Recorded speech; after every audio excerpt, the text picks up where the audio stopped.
Meeting के बीच में आपको ये बताया गया कि आपके पिता का निधन हो गया है, लेकिन आपने लॉकडाउन का सम्मान करते हुए, प्रदेश की जनता को देखते हुए आप नहीं गए। एक बेटे के मन में क्या गुजरी थी उस समय?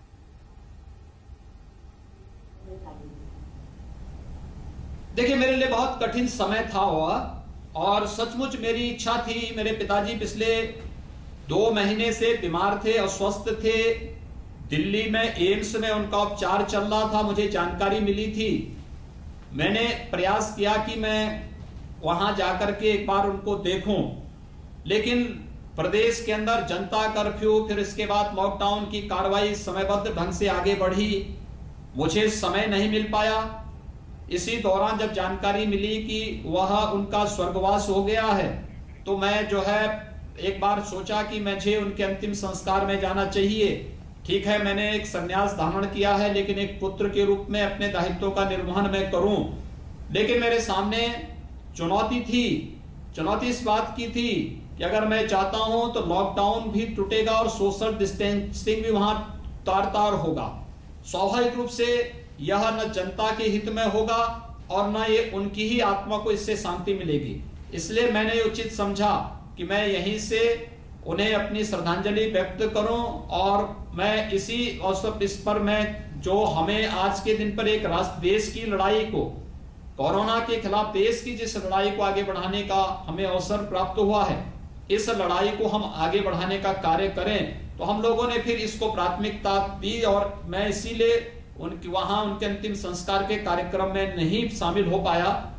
हम लोग जिस दिन इस कोरोना पर विजय प्राप्त करेंगे, लॉकडाउन की पूरी कार्रवाई संपन्न होगी, और हम लोग इस बात को महसूस करेंगे कि अब उत्तर प्रदेश में या देश में लॉकडाउन की किसी प्रकार की कोई आवश्यकता नहीं। और स्थितियों में मेरा पूरा प्रयास होगा कि एक पुत्र के रूप में उनको जो भी अंतिम संस्कार से जुड़ी हुई जो अन्य कार्रवाई हो सकती है, उसको निभाने के लिए मैं अवश्य फिर जाऊंगा। आपने एक बहुत मुश्किल लक्ष्य अपने लिए रखा कि टेस्टिंग के हिसाब से, जिसके लिए पूरी दुनिया कहती है भारत में क्या पर्याप्त टेस्टिंग नहीं हो रही है, किस वजह से नहीं केस आ रहे हैं। आपने कहा 1 हफ्ते में यूपी को कोविड-19 टेस्टिंग में नंबर 1 बना लिया जाएगा। ये तो बहुत मुश्किल लक्ष्य है आपके लिए, क्योंकि इतनी बड़ी आबादी में कैसे। हालांकि ये और भी अहम है ये देखना कि आपने कहा कि एक बहुत माइक्रो मैनेजमेंट इसका करना है, लगभग एक पल्स पोलियो कैंपेन जैसे चलाना चाहते हैं आप।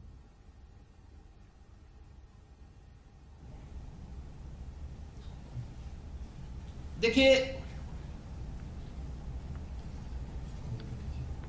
ये बहुत महत्वपूर्ण है कि कोरोना से जुड़े हुए जो मामले आ रहे हैं, हमारे पास लगभग 75 से 80% मामले ऐसे हैं जिनमें कोई सिम्टम नहीं है, और इसके लिए हमारी पूरी निर्भरता टेस्ट पर निर्भर करती है।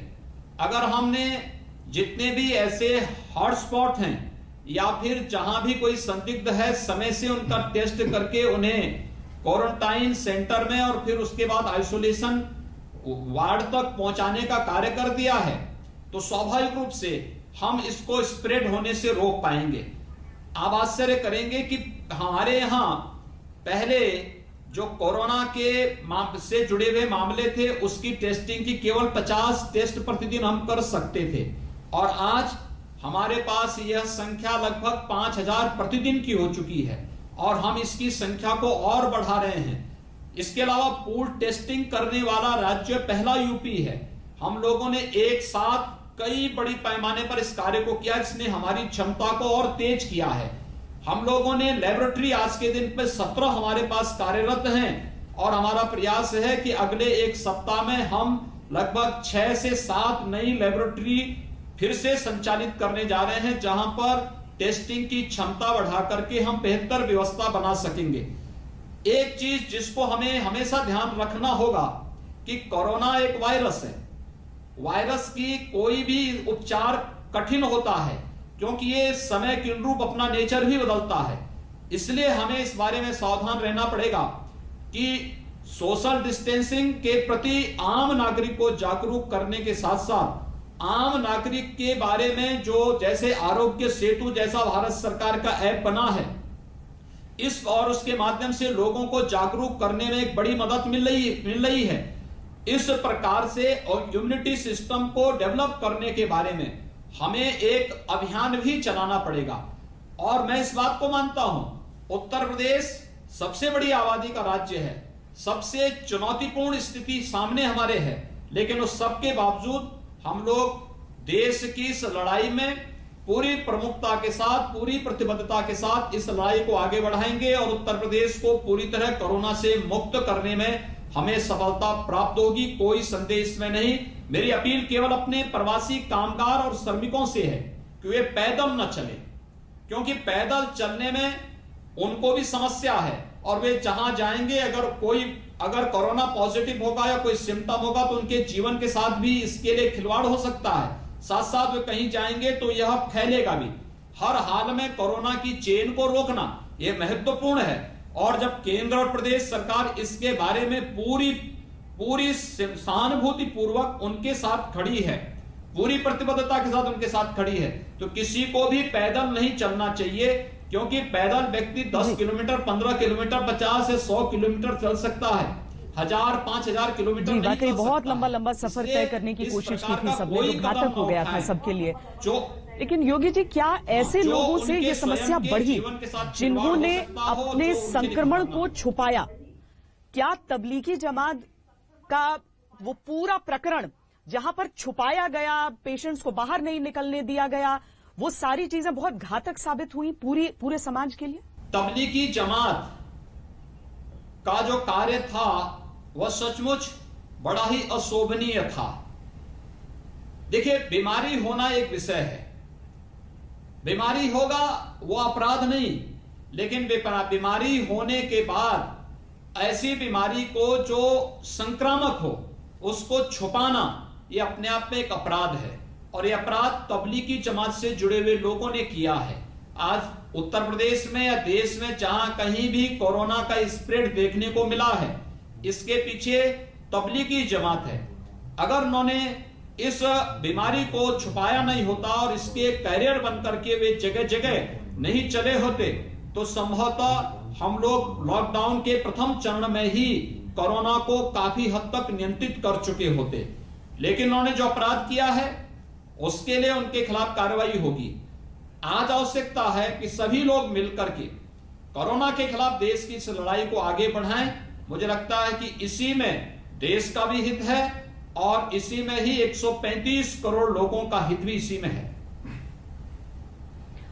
और योगी जी, चूंकि बहुत अलग अलग इलाकों से इस तरह की चीजें भी बार बार बाहर निकल कर आती रही कि लोग टेस्टिंग के लिए जा रहे हैं, स्वास्थ्य कर्मी उन पर अटैक करने की कोशिश। हालांकि जब गाजियाबाद में नर्सों वाला प्रकरण हुआ था तो आपने रासुका लगाने की बात कह दी थी उन सब पर, और अभी भी लेकिन हम बीच बीच में देखते रहते हैं कि इस तरीके से लोग पुलिस वालों को, नर्सेज को, डॉक्टर्स को, इन सबको टारगेट करते रहते हैं। देखिए, इसमें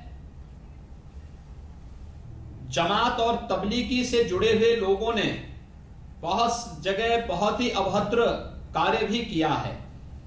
वह गाजियाबाद में चाहे वह स्टाफ नर्स के साथ दुर्व्यवहार का मामला रहा हो, कानपुर, वाराणसी, लखनऊ या अन्य क्षेत्रों में भी जहां कहीं भी इन लोगों ने दुर्व्यवहार किया है, वहां पर पहले समझाने का प्रयास किया गया। अगर वे समझे नहीं तो वहां पे कठोरता पूर्वक कार्रवाई भी हुई है और हम लोगों ने इस बारे में स्पष्ट कर दिया है कि जो भी कानून के साथ खिलवाड़ करेगा तो कानून की सुसंगत धाराओं के तहत उनके खिलाफ हम कठोरतम कार्रवाई भी करेंगे। कोरोना वॉरियर के रूप में काम करने वाले लोगों को सुरक्षा देना सरकार का कार्य है, लेकिन कोरोना कैरियर बन करके कोई इस बीमारी को फैलाने का, इस संक्रमण को फैलाने के लिए जिम्मेदार होगा तो उसकी जवाबदेही भी सरकार तय करेगी।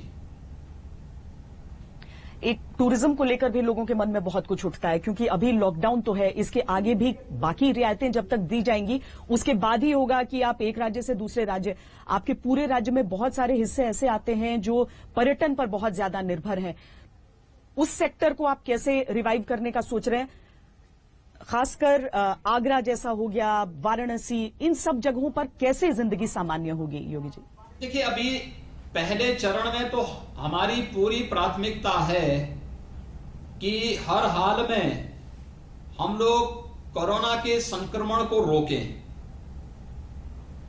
हमारे सामने आज चैलेंज है, पहले रेड जोन, ऑरेंज जोन और ग्रीन जोन, इन तीनों में जो अलग अलग प्रदेश के अलग अलग जनपद आए हैं, वहां पर केंद्र सरकार की एडवाइजरी के अनुसार कार्रवाई करते हुए ग्रीन जोन में किन्हें हम छूट देंगे, ऑरेंज जोन में किन्हें देना है और रेड जोन में क्या क्या बंदिशें रहेंगी, इन सब पर पहली प्राथमिकता हमारी है।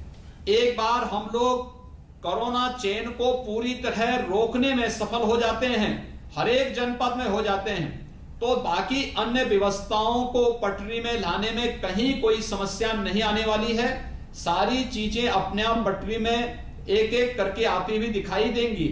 लेकिन तात्कालिक परिस्थिति में हम लोग एक एक कदम आगे बढ़ा करके कार्य करने के पक्षधर हैं और चरणबद्ध तरीके से इस कार्यक्रम को कि कोरोना के संक्रमण की चेन को भी रोकना है, लेकिन साथ साथ सामान्य जनजीवन को भी पटरी पर फेज वाइज हम लाएंगे। पहले ग्रीन जोन में, फिर ऑरेंज जोन को ग्रीन जोन में बदलने की कार्रवाई करना, फिर वहां पे व्यवस्था को सामान्य पटरी में लाना, फिर रेड जोन को ऑरेंज जोन में बदलना, ऑरेंज जोन के बाद फिर ग्रीन जोन में ला करके व्यवस्था को सामान्य पटरी पे लाने की कार्रवाई वर्तमान में चल रही है।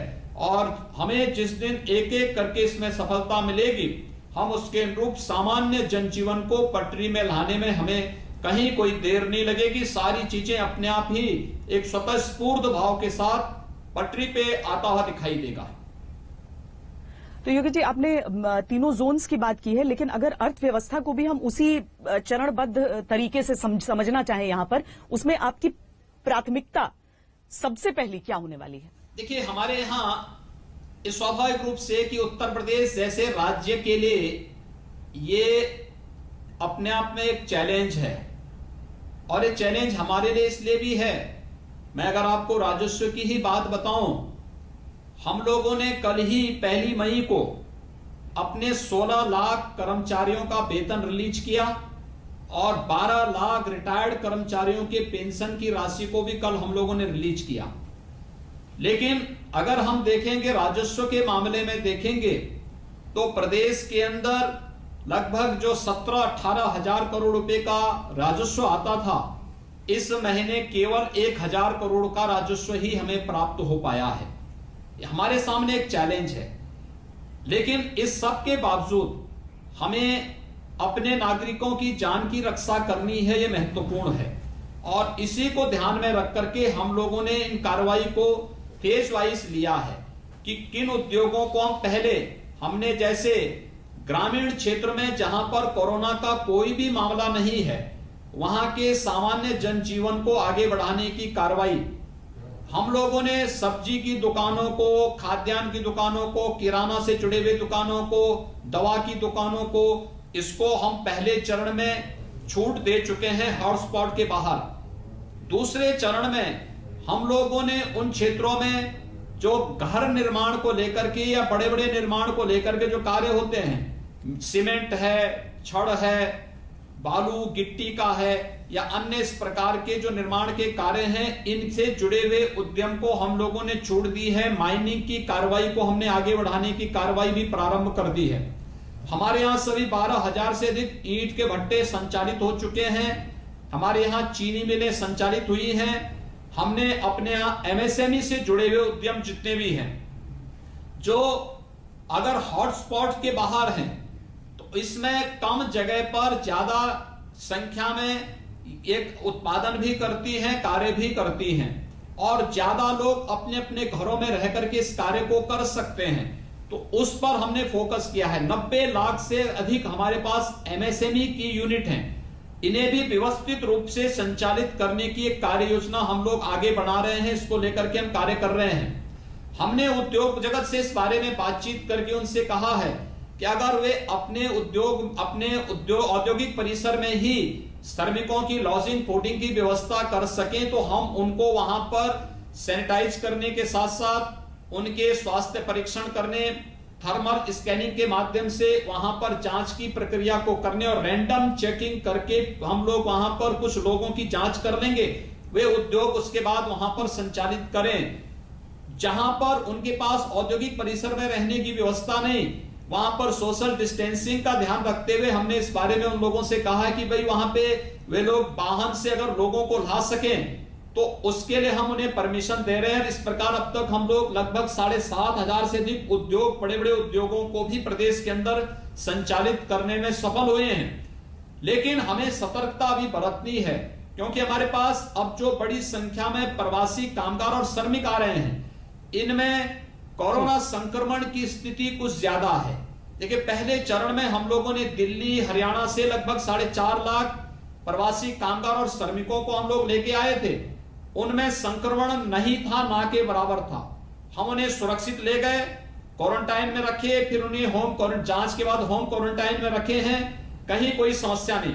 लेकिन अब जो आ रहे हैं, मैंने पिछले 1 सप्ताह के अंदर देखा कि कोई ट्रक से छुपकर, कोई मालगाड़ी में छुपकर, कोई पैदल ही चलाया, और इनके कारण हमारे 15 जनपद में 1-1, 2-2 मामले कोरोना पॉजिटिव के आते हुए दिखाई दिए। ये हमारे लिए एक चैलेंज है, लेकिन हमने क्वारंटाइन सेंटर बनाए। इसीलिए मैंने राज्य सरकारों से अपील की है कि आप जिन्हें भेजना चाहते हैं एक सूची हमें उपलब्ध करा दें, जिससे हम उसकी व्यवस्था करा सकेंगे, क्योंकि संक्रमण को रोकना है तो हर एक स्टेज पे सतर्कता जी, वाकई बहुत आवश्यक है, और यही इसी तैयारी के साथ अगर वो लौटें तो बेहतर रहेगा। लेकिन योगी जी, जो आपने अपना आर्थिक प्लान बताया, उसमें एक छोटी सी चीज मैं जानना चाहती हूँ, क्या उत्तर प्रदेश भी केंद्र से राहत की मांग करेगा, राहत पैकेज की मांग करेगा, या फिर आप ये कोशिश कर रहे हैं कि आप खुद अपने बूते कोशिशें करके राज्य को अपने पांव पर वापस खड़ा कर पाएं? देखिए, मेरा ये मानना है कि भारत सरकार ने पहले ही बहुत बड़ा आर्थिक पैकेज की घोषणा की है। खासतौर पर पहली बार 1,70,000 करोड़ रुपए का गरीब कल्याण पैकेज की घोषणा भारत सरकार ने आदरणीय प्रधानमंत्री जी के नेतृत्व में घोषित किया है। अब आश्चर्य करेंगे कि देश का किसान, देश का जनधन अकाउंट धारक महिलाएं, देश के एक बड़ी आबादी स्वयं इससे आच्छादित हो रही है। अगर सभी राज्य सरकारें इस पैकेज को ईमानदारी से लागू कर देंगे तो किसी भी गरीब के लिए समस्या नहीं आने वाली है। हम लोगों ने भारत सरकार के पैकेज को भी ईमानदारी पूर्वक लागू किया, और जहां आवश्यकता थी वहां पर हमने राज्य सरकार के स्तर पर भी कुछ सहयोग दिया है। तात्कालिक रूप से प्रदेश के सामने कोई समस्या नहीं, हम बहुत अच्छे ढंग से उसको आगे बढ़ा रहे हैं। ये इस पे निर्भर करेगा कि लॉकडाउन की कार्रवाई को अभी हमें कितने दिन और लेकर के चलना है। ज्यादा समय तक चलेगा, थोड़ी समस्या आ सकती है। दूसरा पहलू इस पूरे लॉकडाउन का ये हुआ कि प्रकृति जो है वो स्वच्छंद बिल्कुल है, और गंगा नदी जो पूरे उत्तर प्रदेश से बहती हुई निकलती है, गंगा नदी पहली बार इतनी स्वच्छ, इतनी निर्मल नजर आ रही है।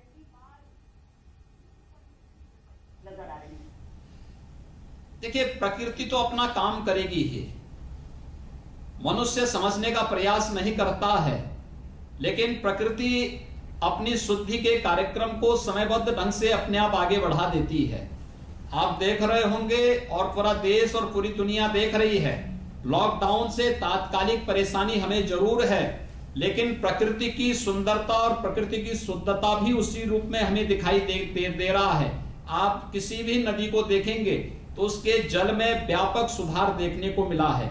आप प्रकृति को देखिए, हिमालय को देखिए, पहाड़ों को देखिए, और प्रकृति की उस सुंदरता को निहारने का प्रयास करेंगे तो वास्तव में बहुत कुछ उसके अंदर घटित हो रहा है। यही नहीं, बहुत सारी जगह ऐसे थे जहां पे पहले ये चिड़िया नहीं दिखती थी, पशु पक्षी नहीं दिखते थे, आज एक बार फिर से उनका आवागमन उन सभी क्षेत्रों में आता हुआ दिखाई दे रहा है। लेकिन हमें लॉकडाउन और सोशल डिस्टेंसिंग के साथ साथ आर्थिक गतिविधियां भी फेज वाइज आगे बढ़ाने की कार्रवाई करनी ही चाहिए, क्योंकि हमें अगर प्रतिस्पर्धा में अपने आप को बनाए रखना है तो हम हर एक चीज को एक साथ अगर चरणबद्ध तरीके से इन्हें आगे बढ़ाने का कार्य करेंगे तो ये चीजें अपने आप व्यवस्थित रूप से आगे बढ़ेंगी। बहुत बहुत धन्यवाद योगी जी हमसे बातचीत करने के लिए। योगी आदित्यनाथ उत्तर प्रदेश के मुख्यमंत्री कोरोना के खिलाफ प्रदेश की लड़ाई के बारे में पूरी बातचीत करते हुए और आगे की अपनी पूरी योजना के बारे में बताते हुए